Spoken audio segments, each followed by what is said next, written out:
La ley del nombre libre fue compuesta por una poeta exprisionera política tunecina, Amara al-Omrani, o como se pronuncian estos nombres, eh, yo lo leo tal cual está escrito. Bueno, nos metemos en la agenda de Dialogando. Abrimos el programa con un tema para nada agradable, como es la violencia sexual. Hoy el Tribunal Oral determinó la responsabilidad penal de un hombre respecto a la víctima, que es una mujer con discapacidad. Lo tenemos en comunicación telefónica al doctor Conrado Rudy Pérez, que integra la asesoría penal gratuita del Ministerio de Justicia de la provincia de Corrientes y que actuó como querellante gratuito en esta causa. Doctor Conrado Rudy Pérez, ¿qué tal? ¿Cómo le va? Buenas noches. Hola Liliana, buenas noches. Un gusto, como siempre, estar en tu programa tan exitoso, tan escuchado. Primero, adhiero absolutamente a tus palabras referidos a genocidio, a cielo abierto, que está cometiendo el líder de Israel hacia el pueblo palestino, y resaltar que dicho líder tiene orden de captura internacional por la Corte Penal Internacional, que es la corte que entiende los delitos globales, que está anclada en Naciones Unidas y tiene el respaldo de todos los países del mundo. Ya que hace mención eso, doctor Rudy Pérez, ¿y cómo se entiende entonces que estuvo participando de la Asamblea General de Naciones Unidas la semana pasada? Bueno, son los engranajes de los consensos internacionales que son los que la humanidad ha podido construir, digamos, siempre cuando damos ese tema, digamos, la facultad de los derechos humanos globales son consensos mundiales. Esos consensos se construyen, digamos, a partir, por supuesto, de las distintas culturas del mundo, y esos consensos cuestan conseguir. Claramente podemos ver en este momento que hay una mayoría del mundo que tiene plena conciencia de que se está cometiendo un genocidio a cielo abierto sobre el pueblo palestino, pero también hay otro sector, digamos, que tiene también mucho poder porque ejerce, digamos, poder concreto, en este caso Estados el Unidos. presidente de los Estados Unidos, que es uno de los países más poderosos de la Tierra, digamos, que va claramente caminando hacia otro sentido, digamos, apoyando inexplicablemente. Yo entiendo, digamos, que por una cuestión de geopolítica puedan haber alianzas internacionales, eso está un poco dentro de lo razonable, pero de ahí, digamos, a ser cómplice de un genocidio, creo que aparte es algo muy visible que está pasando. Pero bueno, estimo yo que los engranajes internacionales irán corrigiendo eso, digamos. No va a ocurrir mágicamente, pero yo creo que la cordura y el sentido de humanidad va a prevalecer. Claro, esperemos O sea, soy optimista, soy un miembro de la especie humana y conozco el alma humana, y creo que ese sentido de dignidad global, digamos, sentir, digamos, al ser humano como dice el artículo 1 de la Declaración Universal, digamos, de que todos somos iguales y debemos comportarnos fraternalmente los unos con los otros, quiere decir como hermanos. Si bien hay una cantidad de especies, razas humanas, digamos, pero todos somos miembros de la misma especie humana. Claro, Eso no hay entiendo que eso, discusión sobre eso. entiendo que eso digan las declaraciones, ¿no? Pero lo que estamos viviendo en Gaza y con y con este genocidio a cielo abierto es que hay un pueblo que está siendo diezmado, ultimado, prácticamente como es el pueblo de Palestina. El primer ministro del Estado de Israel que no tiene límites, haciendo y sigue atacando y sigue vulnerando derechos y contrariando y vulnerando también normativas internacionales. Pero bueno, esperemos que haya un despertar más intenso de la comunidad internacional y que de alguna manera alguien le ponga límite, porque ya está en piel y hueso la población que queda en pie en Gaza, la cantidad de periodistas que han sido asesinados, bombardea hospitales, escuelas, bombardea lugares en donde están trabajando las organizaciones de ayuda internacional como Cruz Roja, Médicos Sin Fronteras, donde está también Naciones Unidas, templos. Bueno, ahí hay un sacerdote argentino de la Iglesia Católica que el Papa Francisco se comunicaba todos los días, el Papa actual también, que ha sido bombardeada su iglesia. Este sacerdote ha salido herido y así sigue, pero Netanyahu sigue haciendo de las suyas. Pero bueno, confiemos que en algún momento recuperemos ese humanismo, ¿no? Que la humanidad recupere su humanismo. Lo meto en el tema. Es muy importante, Liliana, en este caso la tarea tuya de la prensa responsable de informar con claridad y detalladamente y profesionalmente lo que está pasando en Gaza. También, por supuesto, el activismo, digamos, en derechos humanos de un montón de gente, bueno, Greta, que vos la nombraste, un montón de gente que está poniendo el cuerpo ahí, exponiendo su vida para tratar de visibilizar el genocidio, y cada uno desde el lugar que nos toca. Nosotros en la facultad lo damos, lo charlamos, lo reflexionamos, cada uno desde el lugar que le toca, digamos, hacer lo correcto, digamos, hacer lo correcto en el sentido de no nos pase inadvertido, digamos, que sea algo que nosotros podamos advertir, digamos, todos los días en forma cotidiana, digamos, es el camino que tenemos, digamos. Absolutamente, ¿no? Por supuesto que este apoyo y esta solidaridad y este abrazo al pueblo palestino, también con el pueblo de Israel. Una cosa son las autoridades quienes conducen el Estado, las autoridades políticas del Estado de Israel, y otra cosa es la población civil, el pueblo de Israel, ¿no? Acá no es hacer un Boca River, pero es visible que el pueblo que está siendo diezmado, ultimado, aniquilado, es el pueblo palestino, que está en absolutamente desprotegido y en inferioridad de condiciones. Bueno, Rudy, nos metemos en el tema nada agradable, ¿no? También por el que lo convocamos. Sobre estos hechos lamentables que hoy el Tribunal Oral Penal número 1 aquí de Corrientes determinó la responsabilidad penal de un hombre en relación a la víctima, que es una mujer con discapacidad, con una condición de discapacidad. Bueno, sí, Liliana, esta es una causa que se inició a principios de este año. El hecho ocurrió a fines de enero y la causa se inició a principios de febrero.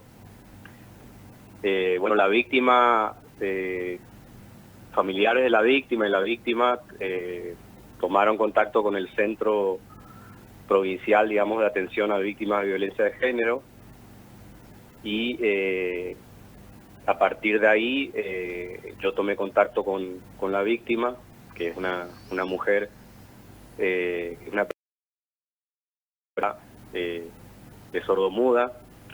Entonces, de entrada, digamos, tuvimos, por supuesto, las complejidades en la mucho más, comunicación.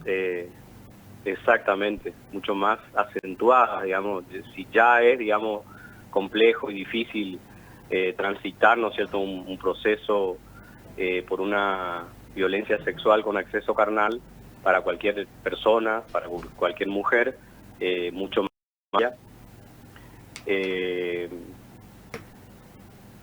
En el día de hoy tuvimos una sentencia condenatoria sin todavía establecerse la pena concreta, pero sí tuvimos un fallo, creo que es un fallo bisagra, porque se dio, digamos, la situación, la víctima, bueno, primero voy a decir claramente, ¿no?, el nombre del acusado, que es Héctor Daniel Ríos. Héctor Daniel Ríos. ¿De dónde es, Héctor doctor? Daniel Ríos. ¿De dónde es? Que es personal sanitario. ¿Personal sanitario? Del paraje sanitario. Sí. ¿Médico, enfermero? Sí, enfermero, digamos, paramédico serían enfermero. En el paraje El Caimán, de la localidad de San Miguel, él desde casi el comienzo de la investigación ya estuvo con prisión preventiva. Bien. Es decir, sigue con prisión preventiva. Se dio, digamos, la situación límite, diría yo, de que no solamente que la víctima es una persona con esa discapacidad que te expresé, sino que también no tuvo la oportunidad de pasar por una socialización en el sentido de su educación. Entonces tenía muchas dificultades para expresarse, digamos, exteriorizar de lo que estaba siendo víctima. Por el sistema de señas, digamos, comúnmente aceptado. Entonces ¿maneja la lengua maneja la lengua de señas la víctima? No maneja la lengua de señas. Entonces la complejidad fue máxima, digamos. Nos encontramos con un caso de una complejidad máxima. Perdón, doctor, ¿cuántos años tiene la víctima? La víctima es una mujer que tiene cerca de 40 años. ¿Y el victimario? Más o menos la misma edad. Bien. ¿Dónde ocurrieron los hechos? Los hechos ocurrieron en la casa de la víctima. Entre ambos. Entre el victimario, Héctor Daniel Ríos y la víctima. El condenado, digamos, el condenado. Conocía a la familia, digamos, conocía a la pareja de la víctima y en una oportunidad fue a auxiliarlo, digamos, a la pareja de la víctima porque tuvo una descompensación en cuanto a su salud y él, digamos, lo buscó en moto a la pareja de la víctima y la llevó también a una hijita de 7 años. La llevó junto con el hombre a ser atendido, digamos, a la salita ahí de auxilios sanitarios. ¿De dónde? Y de ahí del Caimán, de San Miguel. Ajá. Este acusado, agente sanitario, Héctor Daniel Ríos, vuelve sabiendo perfectamente que la víctima se encontraba sola en la casa y con esta particularidad de su que es una persona con esa discapacidad, digamos, auditiva y en el habla. Auditiva, que no podía, digamos, no puede gritar, no puede advertir que alguien podía estar acechándola o entrando a su casa. Bueno, la cuestión es que en ese contexto ocurre la violación. Te decía, Liliana, que es un caso que va a crear, digamos, una jurisprudencia muy importante porque prácticamente el lenguaje que usó la víctima, la cámara Gesell, para expresarse fue el el lenguaje de expresión corporal, digamos. Es decir, que la víctima pudo, mediante sus expresiones corporales, forma elocuente, y eso está grabado en la cámara Gesell, pudo contar en forma elocuente, digamos, cómo fue el abuso, el lugar fue el abuso, que fue en su casa, quién fue el imputado responsable del abuso. Le decía yo hoy en los alegatos que si vemos la cámara Gesell sin sonido, podíamos advertir claramente que la víctima pudo contar cómo ocurrió la violencia sexual con acceso carnal de la que fue víctima. Es decir, pese a su condición de discapacidad auditiva y en el habla, lo que antes decíamos, ¿no? Bueno, una persona sordomuda, pudo hacerse entender, y que no maneja la lengua de señas, pudo hacerse entender con el lenguaje corporal, representando el hecho del que había sido víctima, nada más y nada menos que violencia, acceso carnal. ¿Y de qué manera llegaron al responsable? ¿Cómo llegaron a Héctor Daniel Ríos? Bueno, como te decía, de la cámara Gesell surge en forma inequívoca y queda identificada la persona a la cual ella, digamos, como víctima, la indicaba como responsable de la violación. Quedó perfectamente identificado por todas las señas particulares que hizo de él, digamos. No obstante eso, y acá voy a hacer, me va a dar unos minutos para hacer menciones de toda la gente que trabajó ahí en la Fiscalía de una forma muy profesional, porque esto no es mérito mío, sino de toda la gente que trabajó ahí en la Fiscalía y de la jueza. Pero contestando a tu pregunta primero,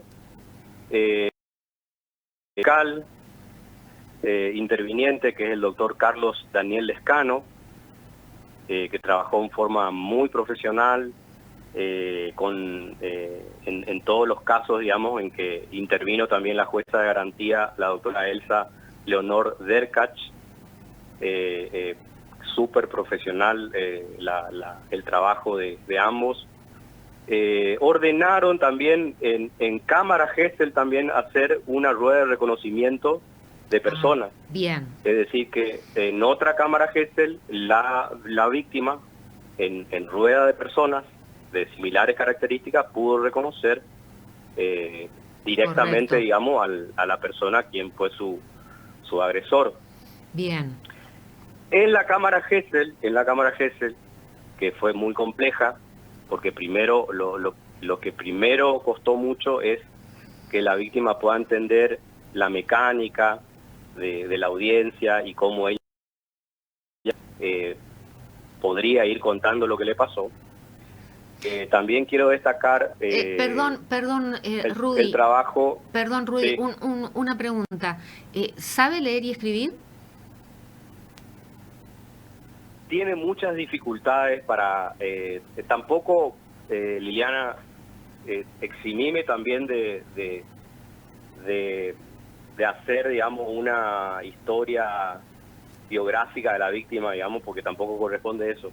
No, pero digamos, para ilustrar a la audiencia lo que usted está relatando en cómo se llevó el proceso con una persona que no escucha, no habla, no maneja la lengua de señas, porque el Poder Judicial tiene personas, ¿no es cierto?, capacitadas y que manejan la lengua de señas. Entonces ahí decimos, bueno, nos valemos de la escritura como para comunicarse de alguna manera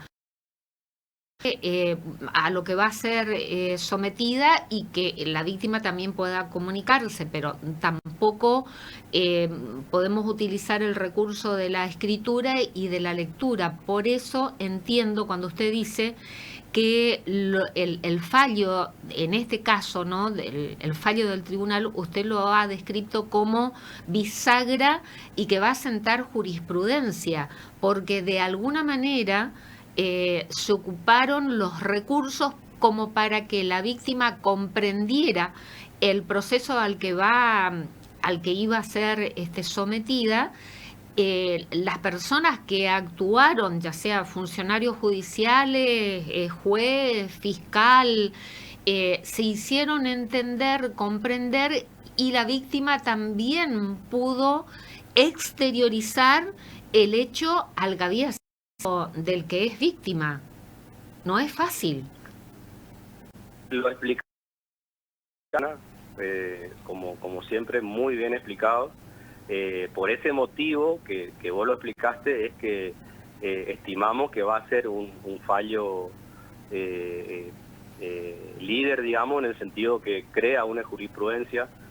Se tuvo en cuenta, bueno, esto también se tuvo en cuenta desde el minuto cero, digamos, en la Fiscalía y la jueza de garantía, que puntualmente la Convención de los Derechos de las Personas con Discapacidad, que es una convención que tiene jerarquía constitucional a partir del año 2014, es una de las convenciones que tuvo con los 2/3, digamos, tuvo jerarquía constitucional con posterior a la redacción original del artículo 75, inciso 22.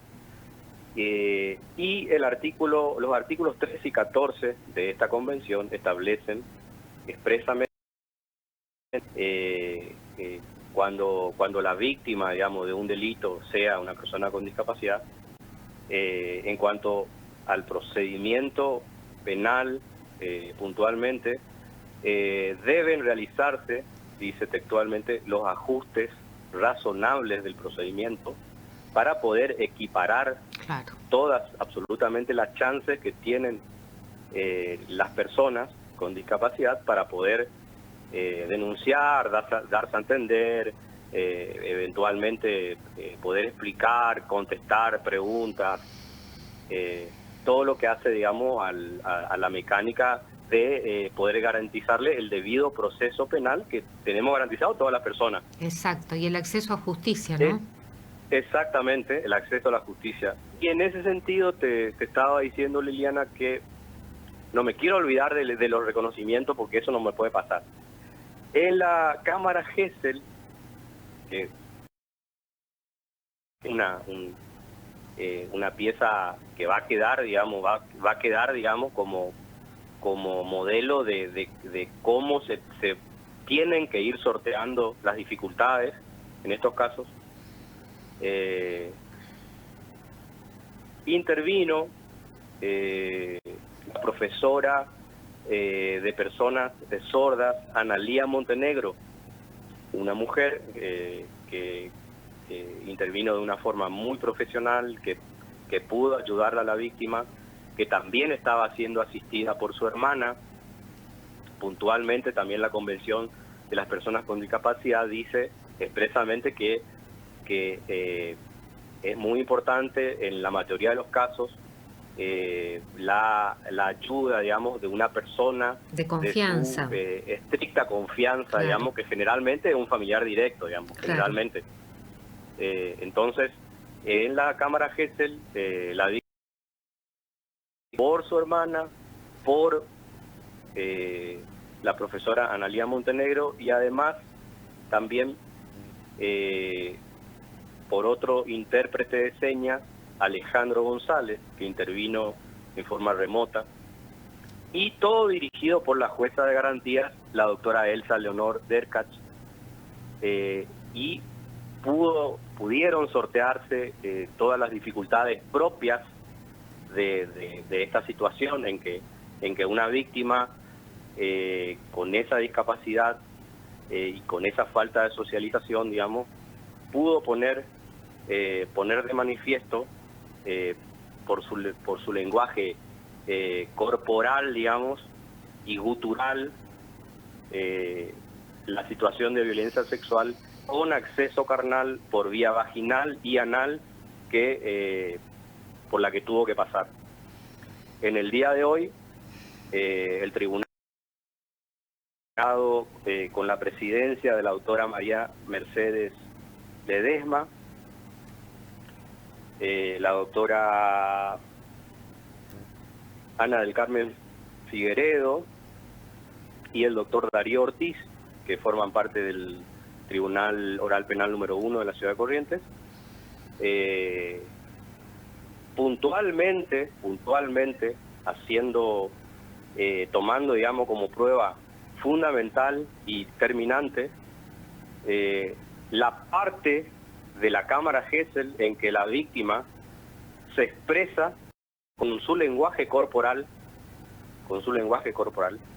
tomando esa parte contundente de la cámara Gesell. Después, por supuesto, hay otras varias pruebas que son también terminantes, como pericias, como el informe psicológico. Claro. Llegaron al veredicto de culpabilidad en el día de hoy, y el día lunes próximo se va a hacer pena donde le van a imponer, ¿no es cierto?, la pena concreta de cumplimiento efectivo. Y mientras, desde que empezó el proceso y se formuló la denuncia, esta persona, Héctor Daniel Ríos, está privada de libertad, entonces con prisión preventiva, sí, doctor Rudy Pérez. Está con prisión preventiva, porque, teniendo en cuenta la situación de vulnerabilidad de la víctima, por supuesto, eso fue motivo suficiente, digamos, para que la jueza entienda que había un riesgo procesal, digamos, de obstaculización del proceso, etcétera. Y la víctima, esta mujer, ¿se encuentra asistida, contenida emocionalmente, doctor Rudy Pérez? Porque también desde el Ministerio de Justicia tenemos ese tipo de servicio, ¿no? Así es, Liliana. La víctima, bueno, durante todo este año que se desarrolló el proceso, la investigación en la ciudad de Santa Rosa, en la Fiscalía de Santa Rosa, bueno, yo particularmente viajé, no sé, no te quiero mentir, pero fueron creo que 4 veces, es decir, que estuve muy seguido por ahí. El estar presente en las audiencias, acompañar a la víctima, a los familiares, es una de las partes también del trabajo, no solamente lo jurídico, sino también estar, digamos, haciendo desde lo humano, ¿no? Exactamente, ese acompañamiento. También aprovecho para contarte algo que vos ya sabés, pero que en estos casos nosotros tenemos el teléfono abierto todos los días del año, a toda hora, o sea que no hay domingo. No hay nada. En este caso, por ejemplo, hubo en una oportunidad,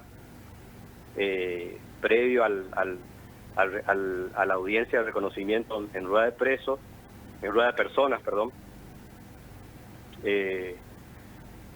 hubo un episodio en que familiares del imputado fueron a la puerta de la casa de la víctima. Por supuesto que eso me pusieron en conocimiento automáticamente a mí. Yo me puse en contacto con el fiscal. El fiscal automáticamente ordenó una comisión policial para brindarle primero, por supuesto, toda el resguardo en cuanto a la integridad y absolutamente todas las garantías que deben tener todas las personas y todas las víctimas. No me quiero olvidar, acá tengo la mano, reconocer el trabajo de la psicóloga, licenciada en psicología Cintia González Sequeira, la que hizo 3 informes muy importantes, porque ella fue la que tuvo una entrevista psicológica con la víctima en forma previa a la cámara Gesell. ¿Y cómo se comunicaron? ¿Cómo? ¿Cómo fue la comunicación? Estamos hablando de una psicóloga que integra el cuerpo de psicólogos forenses del Poder Judicial, ¿no? El cuerpo forense del Poder Judicial. ¿Cómo fue la comunicación entre la psicóloga y la víctima? La víctima, recordemos, con esta discapacidad auditiva y en el habla. Sos picante para la pregunta, no se te escapa ninguna. Bueno, gracias. Si es un cumplido o si es una observación. Precisamente también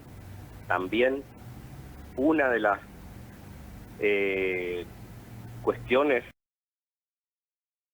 que va a ser un caso bisagra es que la psicóloga, para su pericia psicológica, también tuvo que agudizar el ingenio y adaptar la batería de test que usan frecuentemente, digamos, para las víctimas, adaptar y por supuesto, como manda la Convención de las Personas con Discapacidad, adaptar esa parte del proceso a la víctima.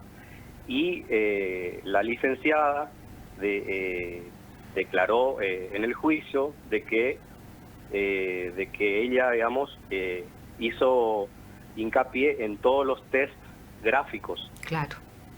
O sea, que se basó en una cantidad de test gráficos que, por supuesto, se corresponden a la ciencia psicológica, que no estoy yo en condiciones de... No, pero hay protocolos establecidos. Hay protocolos establecidos para eso, precisamente, ¿no? Dentro de estas evaluaciones. Exactamente. No me meto a una... Pero ya está respondida la pregunta que utilizó justamente para la comunicación, con esta limitante por la discapacidad de la víctima, lo que tiene a su disposición dentro de los protocolos establecidos para este tipo de pericia psicológica. Excelente. Exactamente. El fallo de hoy del Tribunal Oral Penal número 1, declarando la responsabilidad penal de Héctor Daniel Ríos por violencia sexual con acceso carnal, ¿fue por unanimidad, doctor Rudy Pérez? Sí, absolutamente por unanimidad. Bueno, y el 6 de octubre darán a conocer la pena, la audiencia para fijar la pena, los años de prisión. Exactamente, temprano estamos convocados otra vez al tribunal, se hace otra vez, digamos, un juicio de presentar el pedido de la pena en concreto. Recuérdenos, por favor, qué es la asesoría jurídica penal, el servicio de asesoría jurídico penal gratuito del Ministerio de Justicia, porque usted actuó en calidad de tal. Exactamente, gracias Liliana. Como vos lo decís, formo parte de la asesoría penal gratuita que tiene disponible el Ministerio de Justicia y Derechos Humanos de la provincia de Corrientes hace muchos años y bueno, o sea, estoy, digamos, interviniendo como querellante gratuito en las causas de delitos relacionados con niñas, niños, adolescentes, violencia de género y hechos graves, digamos, que comprometen derechos humanos. Siempre resalto, ¿no?, dentro del Ministerio de Justicia, el servicio que brinda esta asesoría, porque nosotros damos a conocer algunos de los tantos casos en que ustedes trabajan. ¿Cómo les llegó este caso, este hecho, a la asesoría? Y estamos hablando que ocurrió en un paraje, en el paraje El Caimán, en San Miguel. No estamos hablando de un hecho que ocurrió aquí en la ciudad de Corrientes o cerca de la ciudad de Corrientes. Como te había dicho de entrada, pero está muy bueno repetirlo, la víctima y sus familiares se contactaron con el Centro Provincial de Atención Integral a Víctimas de Violencia de Género, que también tiene sus páginas y sus formas de contactarse, digamos, que también tienen una atención 24/24, digamos, todos los días del año, a toda hora se pueden conectar porque tienen y automáticamente, como advirtieron que era un tema ya penal estrictamente, ya me pasaron a mí y yo me conecté con la víctima automáticamente y, o sea, ahora digamos, con el teléfono todo ocurre Claro. rapidísimo, digamos, que si uno lo quiere hacer, lo hace rápido, digamos, o sea, Ahora qué bien. no se pierde ni un minuto, digamos, y bueno, sí, está este servicio, siempre resalto que es un servicio voluntario, digamos, Claro. como no es una estructura que está en forma permanente dentro del Poder Judicial, no, nosotros somos, digamos que sería un derecho humano de tercera generación, digamos que los estados, en este caso sería bueno que lo haga el Estado Nacional y los estados provinciales, no tengo conocimiento tan profundo, yo creo que la mayoría de las provincias no tienen tampoco, pero bueno, Bueno, celebramos en esto, este ¿no? caso que es una garantizar, ¿no es cierto?, que el acceso a la justicia realmente de las víctimas por medio de un querellante gratuito. Gratuito. Recordamos dónde está. Es muy importante, incluso muchas veces, como pasó, digamos, en Corrientes y como pasa en muchas provincias, el fiscal, por ejemplo, como ocurrió hace poco, que el fiscal termina el juicio y decide no sostener la acusación, porque dice, no, yo no me parece que ocurrieron así las cosas, y ahí sí el querellante tiene, digamos, claro, toda la potestad, digamos, para sostener la acusación y que se lo condene. Recordando que el Ministerio de Justicia aquí en la provincia de Corrientes es Ministerio de Justicia y Derechos Humanos. ¿Cuáles son las vías de comunicación de asesoría jurídico penal gratuito? ¿Dónde los encontramos? Están en todas las páginas del Ministerio de Justicia y Derechos Humanos, del Centro de Atención Integral a Víctimas de Violencia de Género. Puntualmente, digamos, el número de mi celular lo tenés vos pasarlo al aire, decirlo, o sea, pero en la sede del Ministerio estamos, digamos, estamos siempre y es fácil, digamos, conectarse, es muy fácil porque San Juan, es muy accesible San Juan 1278, ahí enfrente de la Escuela Normal sería, ¿no? Exactamente. Como San centro, Juan, frente a la Escuela Normal, es una buena referencia. Como centro de referencia, tomamos este establecimiento educativo. Bueno, el hecho es lamentable, pero celebramos que la familia no haya dudado en acudir a la. Así es, Liliana. No sabés lo importante que es para la familia haber recibido hoy la noticia de que se logró un fallo condenatorio, digamos, ¿no? Uno no se imagina la importancia que tiene para la víctima, el efecto reparatorio que tiene, eso forma parte, digamos, bueno, eso sería la prevención, referido a la prevención especial, digamos, en cuanto al imputado y para la víctima. Para el imputado también tiene un efecto muy importante porque somos gente de derecho, que creemos en la resocialización de todas las personas. Seguramente el imputado tendrá que cumplir la pena que le imponga el tribunal y seguramente que tendrá la posibilidad de reinsertarse y paralelamente estos casos, esta sentencia, digamos, y la publicidad de las condenas también tiene un efecto de prevención general muy importante en la sociedad. Por supuesto, desalienta cualquier tipo de actitud o accionar delictivo en ese sentido, sabiendo perfectamente de que quien comete un delito en este caso abuso sexual va a ir por muchos años a la cárcel, digamos. Eso tiene un efecto de prevención general muy importante en la sociedad, lo peor que podría pasar es que alguien pueda creer, no, si, bueno, yo hago esto y no, capaz que no me pasa nada, o me van a una pena chiquita. Eso es lo peor porque ahí, digamos, estamos, en criminología se dice, estamos poniendo en situación a mucha gente. La anomia es cuando uno no cree en la norma, no cree en la seriedad de la norma, en que la norma se debe respetar. Bueno, sí, sirve, ¿no? Como es un fallo ejemplificador, que como usted bien lo señaló, va a ser un fallo bisagra este. Doctor Conrado Rudy Pérez, gracias por esta comunicación, y cuando tengamos conocimiento el 6 de octubre de cuál es la condena impuesta por el tribunal, seguramente nos volvemos a comunicar. Muchísimas gracias.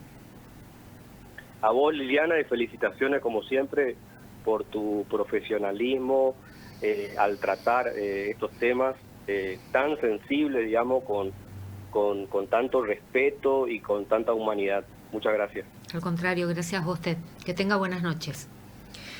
El doctor Conrado Rudy Pérez, querellante gratuito del Servicio de Asesoría Jurídico Penal Gratuito que brinda el Ministerio de la provincia de Corrientes. Héctor Daniel Ríos, aproximadamente 40 años de edad, hoy fue declarado penalmente responsable por el delito de violencia sexual con acceso carnal cometido contra una mujer con una condición de discapacidad auditiva y en el habla. Esto lo determinó el Tribunal Oral Penal número 1 aquí de Corrientes, constituido por su presidenta María Mercedes Leconte, Ana del Carmen Figueredo y Darío Ortiz. El 6 de octubre se dará a conocer cuál es la pena, la condena impuesta para Héctor Daniel Ríos, que se encuentra con prisión preventiva, es decir, detenido, privado de libertad, desde que inició el proceso, desde la denuncia. Coincido con el doctor Rudy Pérez en que por la condición de la víctima, su discapacidad auditiva, el lenguaje de señas, también con la limitación de no saber leer, no saber escribir. Sin embargo, y esto es lo importante, el sistema judicial empleó todos los mecanismos para que la víctima pueda ser comprendida en la descripción del hecho al que fue sometida. Empleó todos los recursos para que garantizarle a la víctima el acceso a la justicia. Y esto hay que subrayarlo porque constantemente estamos señalando lo negativo de una justicia que está en la mira, por no llegar, por no hacer justicia precisamente, porque en las cárceles están llenas de personas con una vulnerabilidad social, porque aquellos que tienen un poder económico con la capacidad de contratar un buen estudio de abogados, de alguna manera van zafando y el pobre no.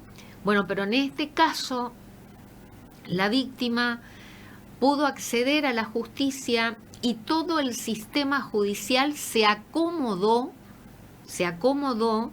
a la condición de la víctima para que pueda ser, primero, para que la víctima comprenda el proceso y para que los operadores judiciales comprendieran lo que el hecho al que la víctima había sido sometida.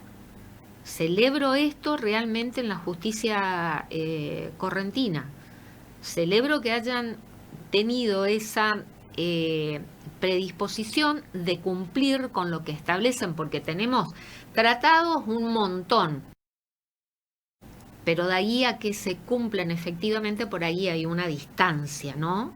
entre el mundo del ser y y el mundo del deber ser. Pero en este caso, la justicia brindó el servicio y se acomodó a la naturaleza del hecho de la víctima e impuso justicia. Declaró penalmente responsable a esta persona, Héctor Daniel Ríos, y veremos dentro de poco, nada más, dentro de 3 días, a ver cuál es la pena que el Tribunal Oral Penal número 1 impone al imputado, que tiene derecho a su defensa, lógicamente, ¿no?